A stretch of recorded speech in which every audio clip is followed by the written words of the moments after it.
प्रिय विद्यार्थियों, सुप्रभात। कक्षा 10 के समस्त वर्गों का हिंदी ऑनलाइन क्लासों में स्वागत है। आप पढ़ रहे थे निराला की, सूर्यकांत त्रिपाठी निराला की पहली कविता अभी न होगा मेरा अंत, जिसमें 2 छंद पढ़े थे आपने। आगे हम पढ़ेंगे। आपने पढ़ लिया था, पुष्प पुष्प से तंद्रालस लालसा खींच दूंगा मैं, अपने नव जीवन का अमृत सहर्ष सींच दूंगा मैं। ये पढ़ लिया था आपने, जिसमें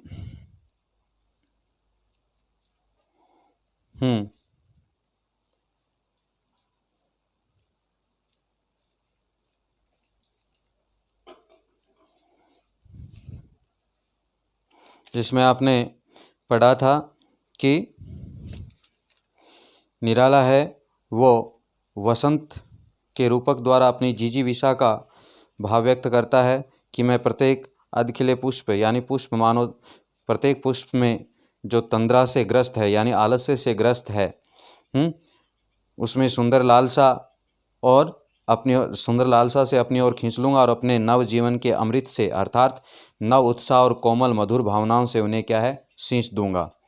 मैं इन्हें बाहर निकालने का द्वार दिखा दूंगा, उन्हें विकसित होने का मार्ग बता दूं। जिस प्रकार वसंत आगमन से प्रकृति का असीमित विकास होता है, उसी प्रकार मेरे जीवन में उत्साह और नवीन लालसाओं एवं कोमल भावनाओं का असीम प्रसार हुआ है। इस तरह की आकांक्षाएं रखने से अभी मेरे जीवन का अंत नहीं होगा। तो आगे हम पढ़ेंगे, मेरे जीवन का यह है प्रथम चरण, इसमें कहाँ मृत्यु है, जीवन ही जीवन, अभी पड़ा है आगे सारा यौवन। स्वर्ण किरण कल्लोल पर बहता रे बाल मन, मेरे ही अविकसित राग से विकसित होगा बंधु दिगंत, अभी न होगा मेरा अंत। तो आगे कलोल बड़ी तरंगों या प्रसन्नता, दिगंत दिशाओं का अंतिम छोर,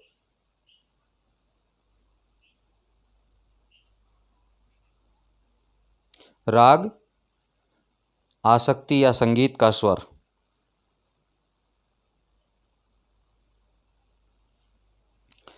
तो पढ़ेंगे हम। कवि ने पुनः उत्साहपूर्वक जीवन जीने का और उत्साहपूर्वक जीवन जीने की प्रबल लालसा क्या है यहाँ पर व्यक्त की है और कहा है, मेरे जीवन का यह है प्रथम चरण, इसमें कहाँ मृत्यु है, जीवन ही जीवन। कवि निराला कहते हैं कि अभी मेरे जीवन का ये प्रथम चरण अर्थात युवावस्था है। अभी तो युवावस्था में मैंने कदम ही रखा है, यौनावस्था में मैंने कदम रखा है, इसीलिए अभी ये मेरे जीवन का प्रथम चरण अर्थात युवावस्था है। इस नव वसंत रूपी युवावस्था में मेरी मृत्यु कहाँ और कैसे हो सकती है, इसमें कहाँ मृत्यु है, जीवन ही जीवन। यानी इस वसंत रूपी युवावस्था में मृत्यु कहाँ और कैसे हो सकती है, इसमें तो अभी जीवन का नवीन उत्साह भरा हुआ है। अभी युवावस्था के बाद जीने का लंबा काल क्या है, शेष, अर्थात अभी तो जीवन ही जीवन है, सारा जीवन पड़ा हुआ है। अभी तो जीवन रूपी प्रभात में मनोरम भावनाओं की स्वर्ण किरणें बिखर रही है। अभी पड़ा है आगे सारा यौवन, यानी अभी तो मेरे जीवन का सारी युवावस्था आगे पड़ी है।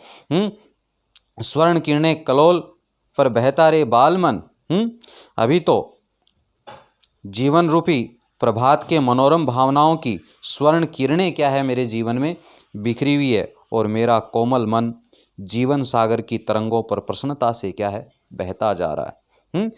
स्वर्ण किरण कल्लोल पर बहता रे बाल मन है, जीवन रूपी प्रभात में मनोरम भावनाओं की स्वर्ण किरणें क्या है, बिखर रही है और मेरा कोमल मन जीवन सागर की तरंगों पर प्रसन्नता से क्या है, बहता जा रहा है। और मेरे ही अविकसित राग विकसित होगा बंधु दिगंत, अभी न होगा मेरा अंत। कवि ने कहा, हे बंधु, मेरे हृदय की अविकसित राग से अर्थात कल्पनाशील अल्प विकसित प्रेमिल भावनाओं एवं उत्साहपूर्ण आशाओं से मेरे जीवन रूपी दिशाओं का पूर्ण क्या होगा, विकास होगा। मेरी जिजीविषा एवं क्रमनिष्ठा में जीवन का सुंदर क्या होगा, विकास होगा। अभी मेरे सामने सारा जीवन पड़ा है, अतः मेरे जीवन का अभी अंत होने वाला नहीं है। मेरे ही अविकसित राग से विकसित होगा बंधु दिगंत, यानी मेरी कल्पना और अविकसित प्रेमिल भावनाओं के उत्साह से समस्त दिशाओं का विकास होगा। इसलिए है बंधु, हैं या मेरे जीविका और कर्मनिष्ठा से जीवन का सुंदर विकास होगा। इसलिए मेरे जीवन का अभी अंत होने वाला नहीं है। अभी तो इसमें क्या है, युवावस्था का प्रसार हुआ है। तो दूसरी कविता है आपके निराला की मातृवंदना, जिसमें कवि ने और राष्ट्र प्रेम यहाँ पर क्या है व्यक्त किया है। कैसे? नर जीवन के स्वार्थ शकल बलि हो तेरे चरणों पर माँ। मेरे श्रम सिंचित सब फल जीवन के रथ पर चढ़कर सदा मृत्यु पथ पर बढ़कर महाकाल के खरतर भार सह सकूं मुझे तू कर दृढ़तर।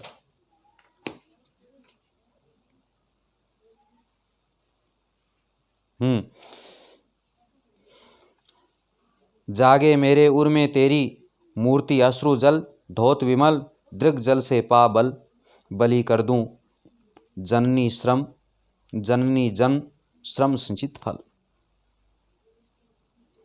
शब्द लिख लिए, सकल सारा, सिंचित सींचा गया, महाकाल मृत्यु का देवता, शिव को भी कह सकते हैं, मौत भी कह सकते हैं, खरतर बहुत भारी या पैने लिख लो, और हृदय धौत धुली हुई,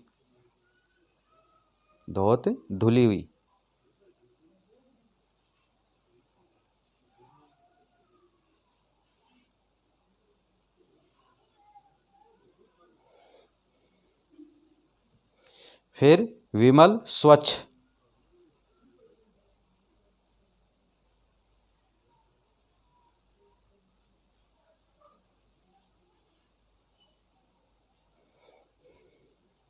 दृग्जल आंसू,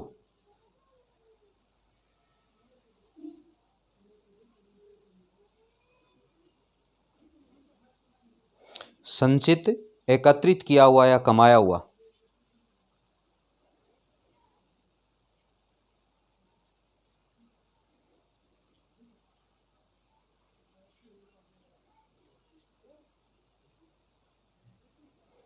तो देखिए कवि ने यहाँ मातृभूमि से और अपेक्षा की है, और साथ में कवि ने माँ भारती की वंदना करते हुए देश प्रेम का क्या है भाव व्यक्त किया है कि उसे इतना मजबूत बनाए कि वो अपना सब कुछ इस माँ के चरणों में क्या कर दे, अर्पित कर दे। कैसे? कि नर जीवन के स्वार्थ सकल बलि हो तेरे चरणों पर माँ, मेरे श्रम सिंचित सब फल।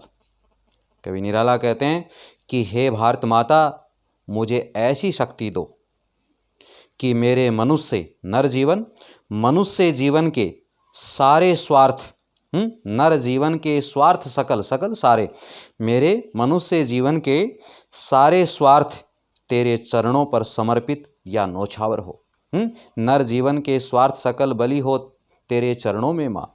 हे भारत माता, मुझे ऐसी शक्ति दो कि मेरे मनुष्य जीवन के सारे स्वार्थ, मनुष्य जीवन के सारे स्वार्थ तेरे चरणों पर समर्पित या न्यौछावर हो, तथा मेरे श्रम संचित सब फल, मेरे श्रम से अर्जित या कमाए हुए सारे कर्म फल तुम्हारे चरणों में क्या हो, समर्पित हो।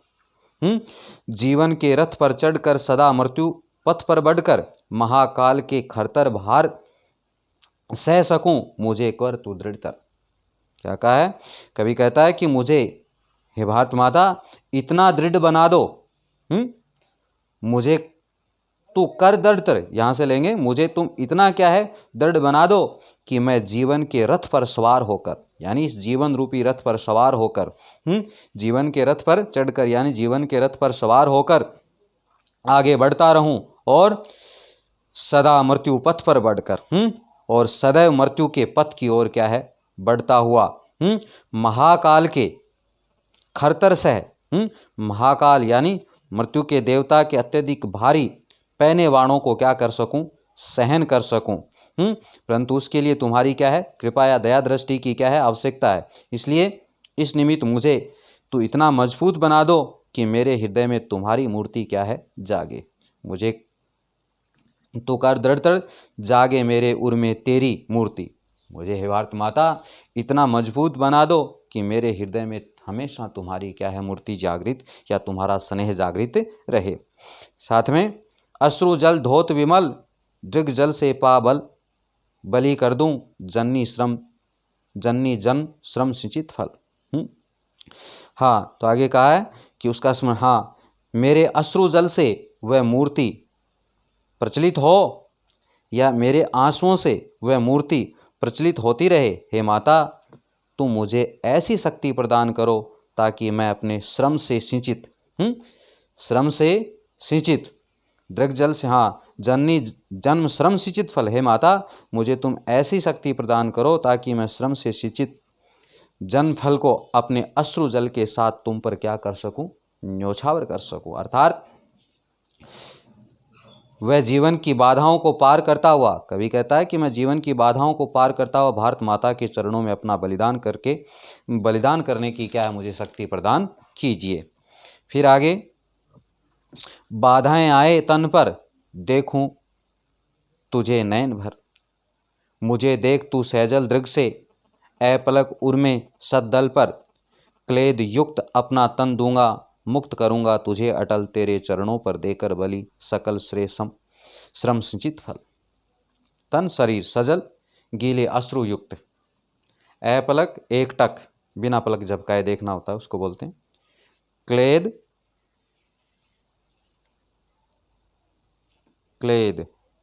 गीला या व्यथित, सतदल कमल, श्रेष्ठतर या मंगलमय।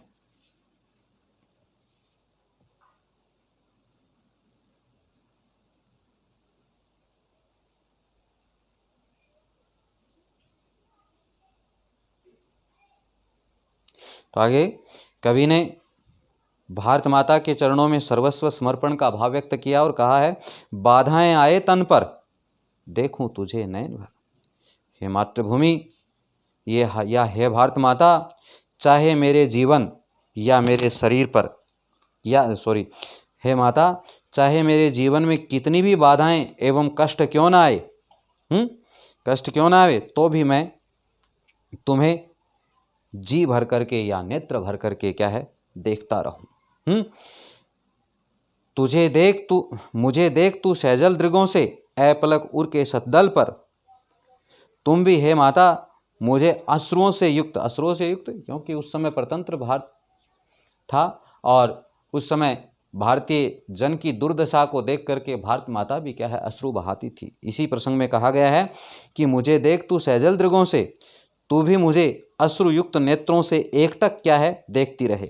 मुझे देख तू सहजल दृगों से अपलक एकटक क्या है, देखती रहे। मैं तुम्हारे हृदय रूपी कमल पर अपना गीला शरीर समर्पित कर दूंगा, उर के सद्दल पर क्लेद युक्त अपना तन दूंगा। हे माता, तुम्हारे हृदय रूपी कमल पर मैं अपना पसीने से युक्त संपूर्ण शरीर क्या है, समर्पित कर दूंगा और मुक्त करूंगा तुझे अटल तेरे चरणों पर देकर बलि, और अपने सारे श्रेष्ठ श्रम से सिंचित फल को तुम्हारे चरणों में क्या कर दूंगा, समर्पित कर दूंगा और तुम्हें क्या है, मुक्त करूंगा यानी स्वतंत्र करूंगा। इस प्रकार तुम्हें सभी कष्टों से मुक्त कर अपना बलिदान क्या है, मैं दे सकूंगा। तो इसी के साथ ये कविता आपकी पूर्ण होती है। चलो लगे हाथ ही इसके प्रश्न उत्तर भी मैं बता देता हूँ, समय थोड़ा ज़्यादा हो जाएगा लेकिन कोई बात नहीं, इस टॉपिक को पूरा करें। प्रश्न देखिए इसके, मृदुल वसंत में किस पड़ाव का प्रतीक है? ख विकल्प सही करोगे, यौवन का। सतदल का शब्दार्थ है, अभी बताया था, कमल। अभी न होगा मेरा अंत कविता में किस ऋतु के आगमन की बात कही गई है? प्रस्तुत कविता में वसंत ऋतु के आगमन की क्या है, बात कही गई है। हरे हरे पात पंक्ति में कौन सा अलंकार है? पुनरुक्ति प्रकाश अलंकार है।